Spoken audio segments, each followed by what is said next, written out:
This is part two of my interview with Vance Owen. And cut. Hello. This is part two of my three-part interview with Vance Major. I have been fortunate enough to be able to call him a friend for about 4 years now. He's a great person to know, very honest, very forthcoming with his opinion, but he's also one of those people that I have found that will do whatever he can for you. That's how loyal a friend he is, and he will stick with you through thick and thin. Definitely a loyal person. And without saying any more on my part, let's get into part two of the interview. Program complete. Enter when ready. One question I've always wondered about, how old, bringing up Eric Menard, how old is he actually? I I think he was born like 20, I think 22, 36, I think. Right. I'm not sure. He's around 30. He's supposed to be like around 30 or like 35 years old or something around the TOS time period, right, give or take.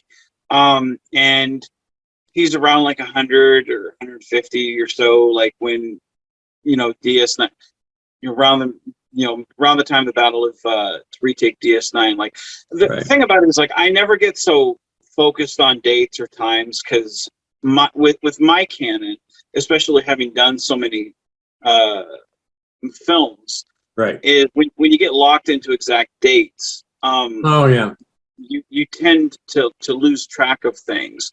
A birthday is a little easier, but it's down somewhere. Like, I know if I go and look on Menard's tombstone, I can tell you, but I've never done it. Like, I know I did it at one point, but it's been so long I couldn't tell you. But if you go and look at the film, the one where Nancy Zing is saying her final goodbye to him at the gravestone, it's on his gravestone. But the full date?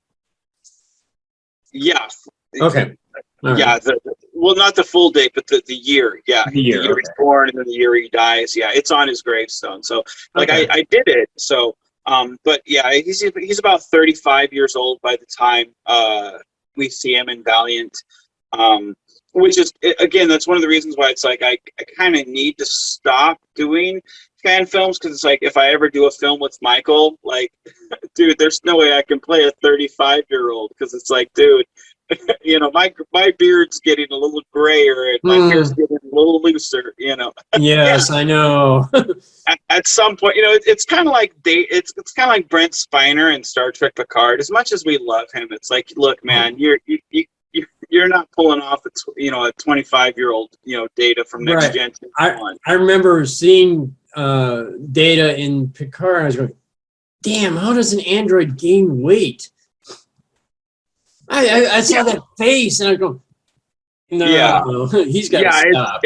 Yeah, like, we're not one to throw stones, but at some point it's like, who's kidding who, Right, really. I mean, don't get me wrong, I love that Data appeared in Picard and all that, because I always wonder what happens to my favorite characters and stuff after that and stuff.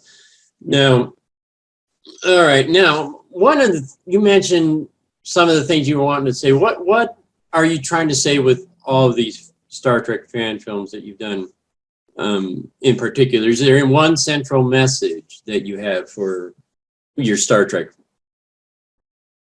Well, there's a couple of things, man, and it just depends on it depends at like what point and in what mood. When I first started doing them, honestly, like, I just wanted to be in Star Trek, right? If I'm being honest with you, sure. I think that's I understand. I think that's why we all kind of do them. We all want to be in that uniform. We all want to be on that bridge. We all want to be known as that character. We want to be someone that an audience can love. Right. And we want to be noticed. Oh, you yeah. know. And in a sense, we want to be up there with Scotty and Definitely. Sulu or Geordie. Maybe we realize we're never going to be the Kirk or Picard, but we Right. We want to be loved in a sense. Yes. So when I first started, that's kind of what I wanted. Right. But soon after I started doing them, and I was kind of told no, that I couldn't do the film the way I wanted to. I was kind of like, screw that. I want to do this my way. Was and I that want to show CBS? No, I had wanted to do a film simply for my friends on my channel. And the guy who did when we were doing Starship Paratus, the one guy who had like this fancy schmancy camera, he, I was like, hey, can I shoot this at my station? And it was just going to be a simple one and done, no editing, no nothing. But he had told me, he's like, oh, you can't shoot with that phone. You got to have a camera like this. And he showed me all these buttons and everything. And of course I smiled and nodded and, looked like I was interested. And I waited till he was gone. And I was like, no, screw that. I'm doing what I'm going to do, which is typically what I do now. Right. Oh, yes. And I did what I do. I shot my film and did what I do, And then I was like, and everything that I've done has just been a continuation of that. I continued to do that. And then I did 2 shots and then had someone edit them together and then eventually did 3 shots. And then, but, at that point, I wanted to show people anybody can do this, not the fancy schmancy camera. You don't need to have that. I mean, it's nice, but you don't have to. Like anybody can make a fan film. I think fan films are kind of getting out of the fan. They're taking themselves too seriously. So I really wanted at that point to show, get fan films back to the fan. And at that point, fan films had gotten to the cutthroat aspect of fan films. They very much were, my fan film's going to be the best. No, my fan film's going to be the best. No, it's my fan film, and I wanted to be, hey, you want to be in my film? Come on. Hey, you want to be in? Come on over here. Hey, everybody can be in. Come on, let's work together. And that's been my mentality ever since. I'm very inclusive. If you want to be in my film, screw it. Let's work together. Right. So at that point, it was very much everybody. No matter what your level. And as you've seen in modern era, which I think I've had a hand in. I think we've shown everybody from every level can make a fan film. Right. But from the past few years, certainly what's helped me get to the 108 has been my life experiences. I've wanted to tell my life story, or at least reinterpreted, in the Star Trek universe. I've gone through a lot of heartache and a lot of crap, and I've had some good times. But a good way to get through the pain, instead of vague Facebook posts or getting mad on Facebook and it's simply write and then share those experiences with fellow actors like you, and make something that other people can connect with, and then release that pain and anger and frustration. And then move on, and then you share it with the world, and then they can connect, and then and it's what people do when they draw or when they sculpt something, and I think that's probably why it's so hard for me to write something in Star Trek now, is because I feel like I've kind of moved on. I don't feel that pain anymore. All right. So it's been kind of therapeutic for you then. Absolutely, it has. Yeah, because I mean, it's I've gone through, I've gone through, I mean, hell, with your and my character story arc, you and I've talked Right. about the behind the scenes of where those characters, Right. the real life situation, has come from.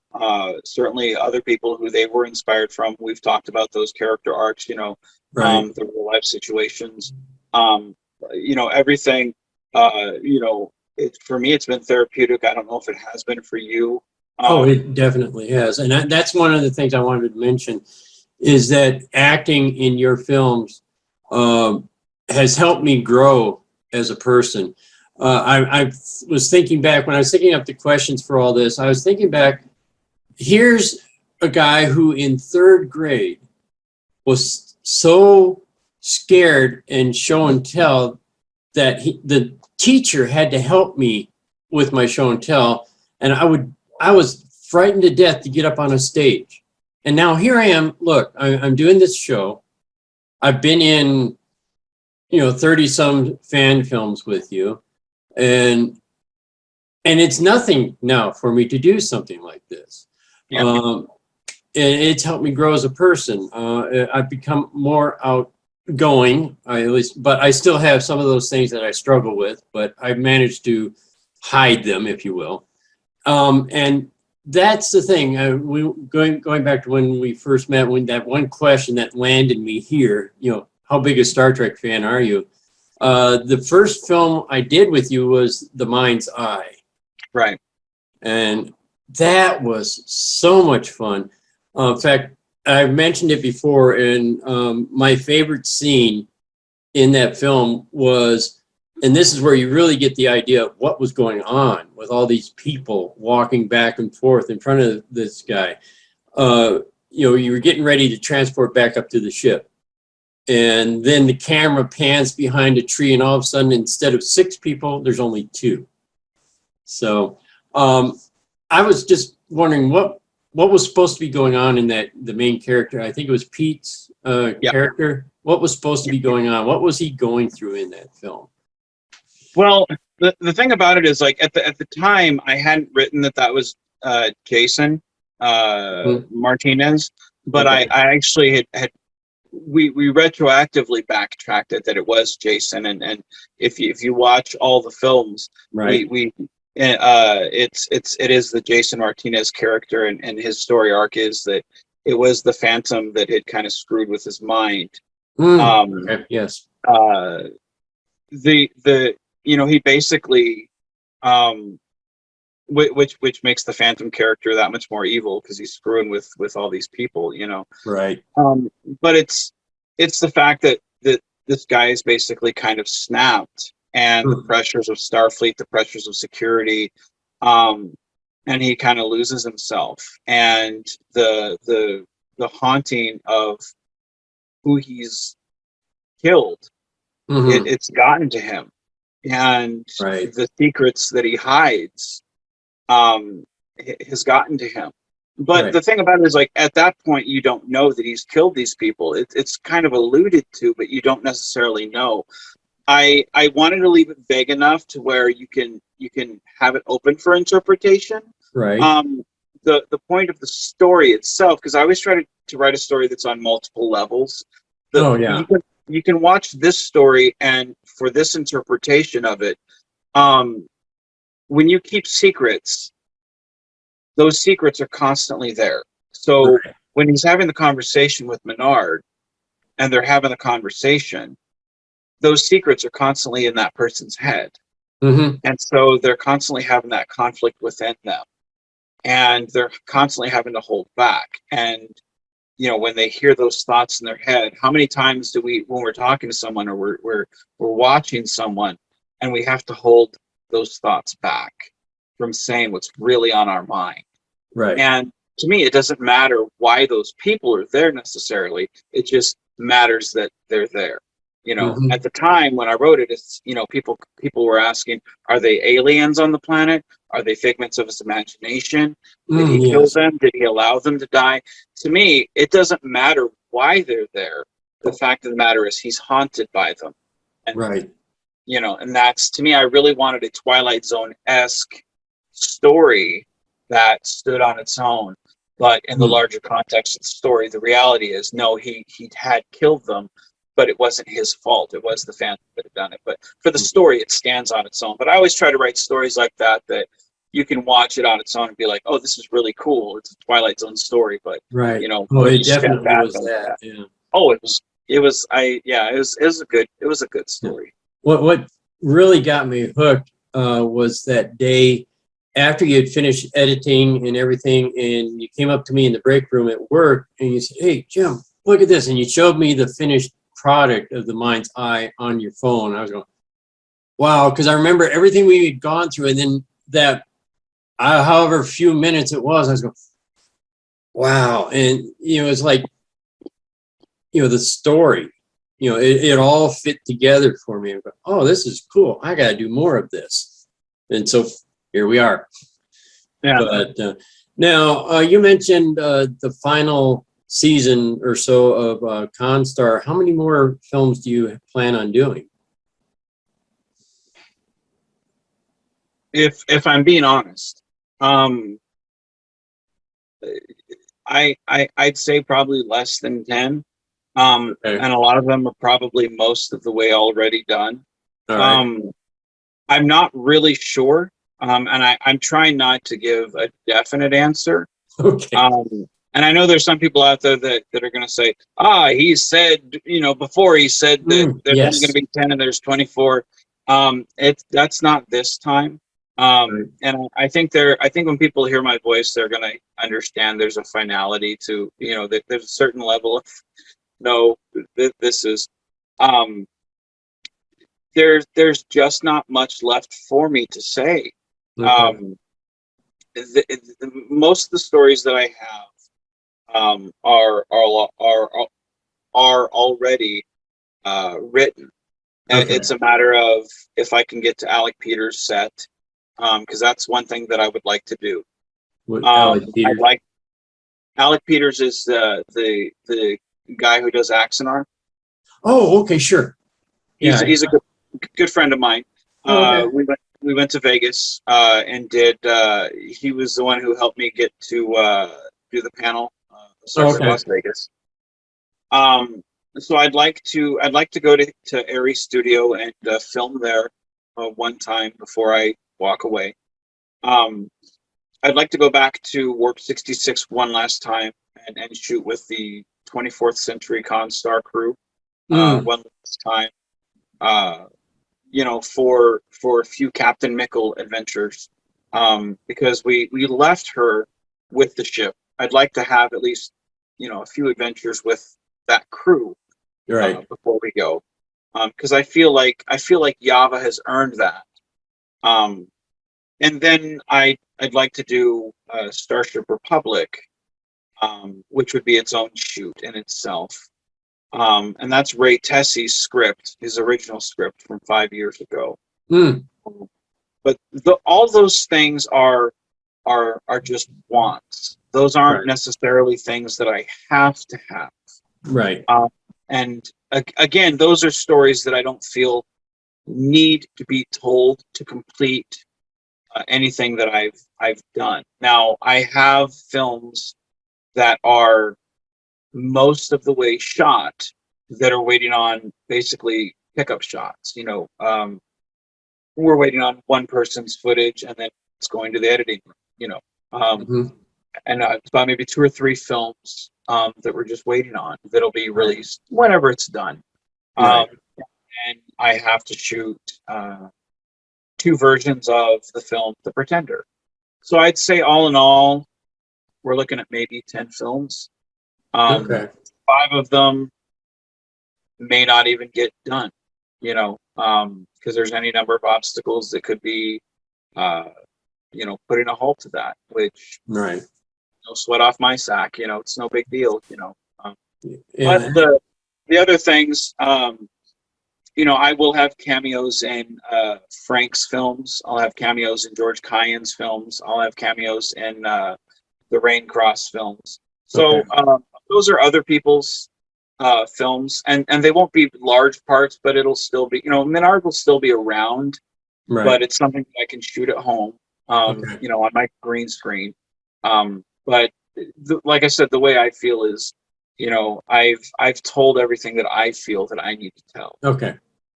So you're saying that you're going to be done with producing films, but you're not going to totally walk away from fan films. You'll appear every so often.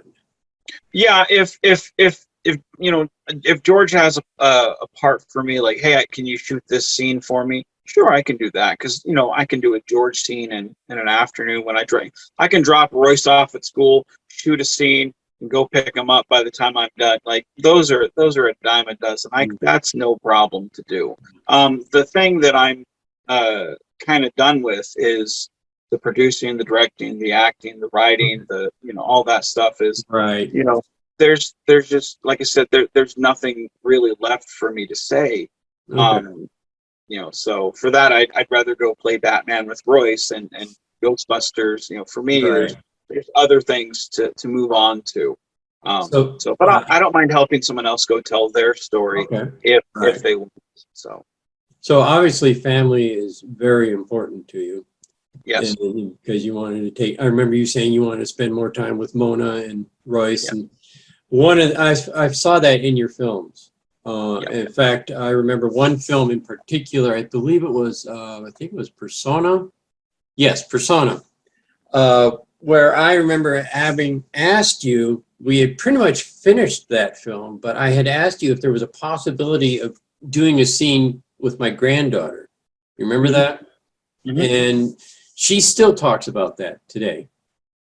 And that brought us so much closer, and I'm so happy to be able to do that with Good stuff. And now, I don't know if it was your influence or anything, but she has been going on in drama. In fact, one of her favorite things to do is she has appeared in a number of plays in Wamego, and she's going to be having a part in her high school play. Good Lord, she's in high school now.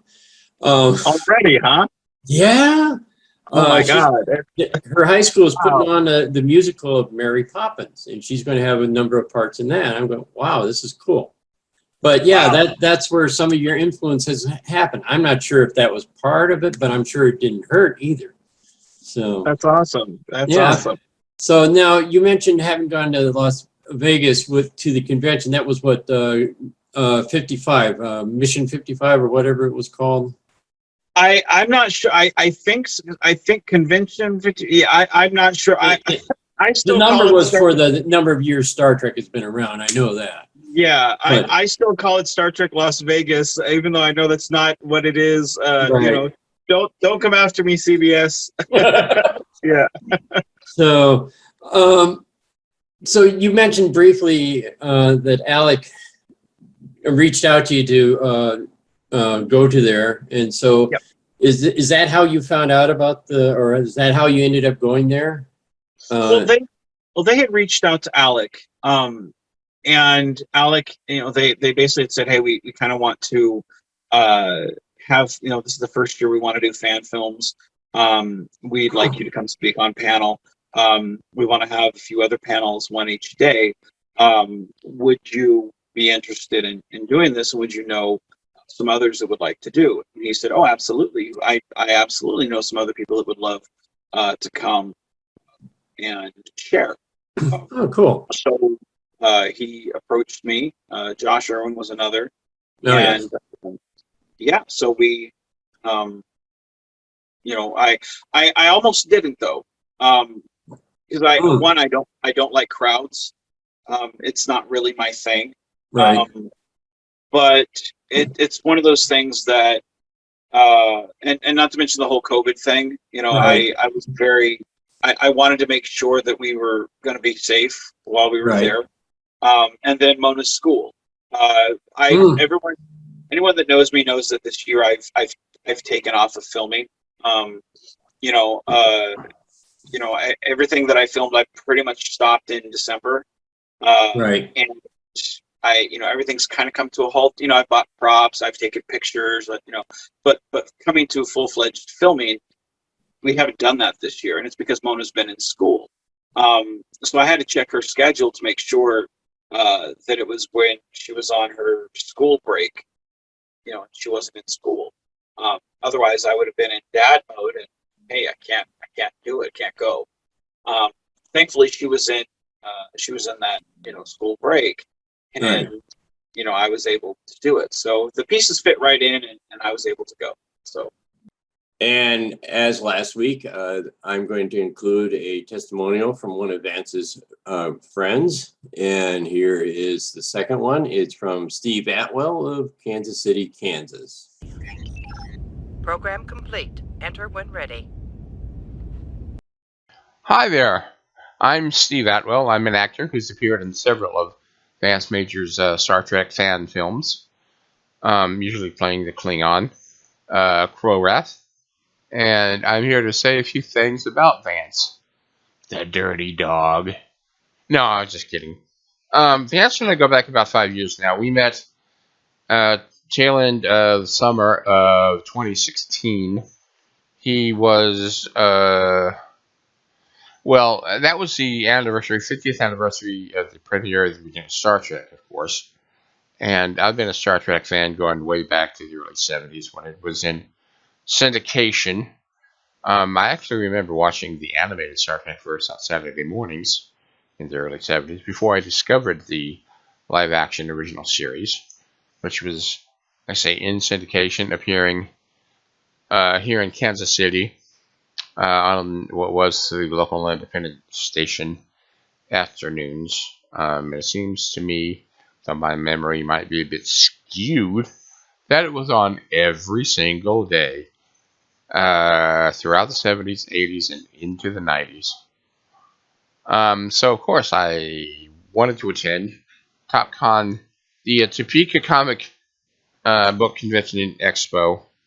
TopCon was celebrating Star Trek's 50th anniversary in 2016, and they had rented or were presenting, exhibiting, let's say, a mock-up of the original Enterprise bridge, which they had rented, I suppose, or invited, from the, what's it called, the Warp Studios at the time? The homemade Star Trek sets that were down in Oklahoma at the time, before they moved to Arkansas.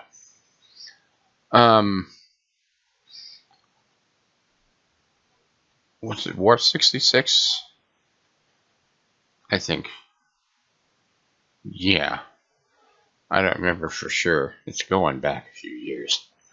But I wanted to attend. I went with a friend of mine to the convention. I wore my Klingon original series costume, Mark II. I think it was Mark III, actually. I'm up to like Mark 5 or 6 of original series costume, Klingon. But at the time, I was still pretty much a homemade affair. That didn't look half bad. And so I went, and I saw the mock-up of the Enterprise bridge, and there was someone on hand from the studio talking about the bridge, talking about the studio and the fan films that have been made there. And I went and started chatting with him about fan films, about the fan films he was showing, and fan films in general, and what all exactly I liked about fan films, and what I didn't like, and what I thought made a decent or enjoyable fan film, and what didn't. And we had, had pretty good conversation for a while. And I, being the ham that I am, and an actor always looking for work, you're not a professional actor, mind you, just an amateur one. Well, semi-professional. I've gotten paid to act, but the amount of pay was just enough to pay for the gases to get to rehearsals and back. Anyway, I said to him, hey, look, if you have a need for a Klingon in any upcoming films, please, by all means, let me know. I'll be more than happy to fill in. And he said, I just might have need for one coming up this next year.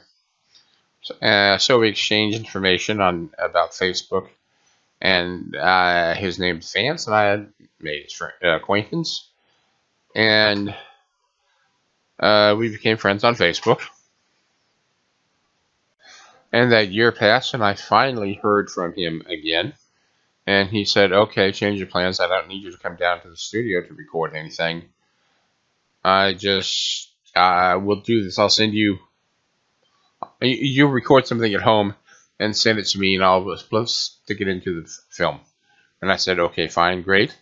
And he said, here's a basic description of what the film is, what your character's role in it is, what you'll be saying, or, basic idea of what your character will be saying in the film. I said, okay. And he said, I'll send you a script in a couple weeks. And I said, great. And a couple weeks went by, and I didn't hear anything from him. So after another week or so, I got back in touch with him and said, how about if I go ahead and write something up of my own based on what you'd already sent me? And he said, okay, fine, great. So I wrote something up based on what he'd told me, and sent it and recorded it. Well, I sent him the script, and he said, that's great, terrific. So then I went ahead and recorded it and sent it to him. I didn't hear back for a couple weeks. And finally I did hear back, and it was praise, and said it was great, it's perfect, it's wonderful. I've shown it to a few friends, and they all think it's great, so definitely going to use it, which is awesome, wonderful. And from there we started really having a friendship. He invited me to appear in more and more films, and there was more and more praise, but that's beside the point. The point is that, like I say, I've been a Star Trek fan for 50 years now, almost, and I've latched onto a number of the aliens, not only in Star Trek, but various franchises, and studied quite a bit about different alien, about the cultures that have been created around these various aliens, from Kryptonians of DC Comics to the Corellians of Star Wars to, of course, the Klingons and the Vulcans and the Andorians in the Star Trek, and have become something of an expert on Klingon culture and lore. And so Vance knows that he can send me a script, and that is merely a suggestion, really, because I'm going to rewrite it a bit and make it more Klingon, and it's going to come across as more authentic and Klingon. But so that's our working relationship. As for our friendship, yeah, he is a good friend. We do chat casually on occasion.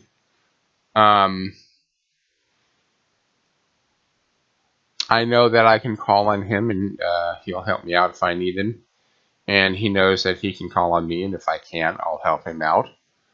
And we have established a friendship of trust, and sharing concern for each other. I haven't met his lovely wife Mona or their son Royce yet, but I made friends with Mona on Facebook, and she's good people. And Royce, Vance posts about him, as does Mona, all the time. And he seems very cool, very cute, very precocious, ready to start breaking a few hearts almost, even though he's still just a kid. But I'm glad Vance and I are friends. I'm glad he's welcomed me into the world of Star Trek fan films, into the world of not only fan films, but also fan critiquing, creativity.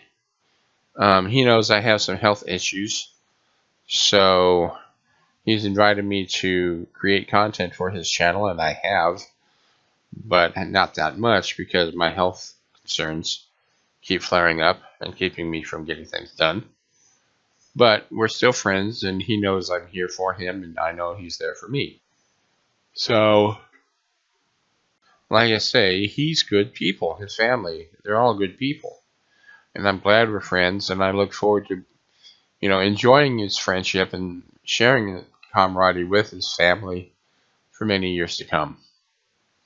So I guess really that's all I got to say on the subject. Thanks, and have a great one. Take care. Okay, that's it for this week. Once again, thank you for watching, and may the great bird of the galaxy bless your planet.